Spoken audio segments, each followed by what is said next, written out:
विद्याशस्त्रस्य शास्त्रस्य द्वे विद्ये प्रतिपत्तये आद्या हास्याय वृद्धत्वे द्वितीया ध्रियते सदा। या श्लोकात आपल्याला शस्त्रांचे ज्ञान आणि शास्त्रांचे ज्ञान सांगितले आहे।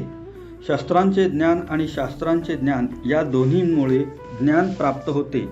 तरीही शास्त्रांचे ज्ञान अधिक लाभदायक आहे, कारण म्हातारपणातही त्याचा उपयोग होतो आणि मनुष्य आदरास प्राप्त होतो। पण शस्त्रास्त्रांचे ज्ञान म्हातारपणी उपयोगी पडत नाही की आदरही मिळत नाही। तर माझ्या प्रिय मित्रांनो, अधिकाधिक लाभदायक असलेली शास्त्रविद्या मिळवण्यासाठी आपण आपली सर्व शक्ती वापरली पाहिजे।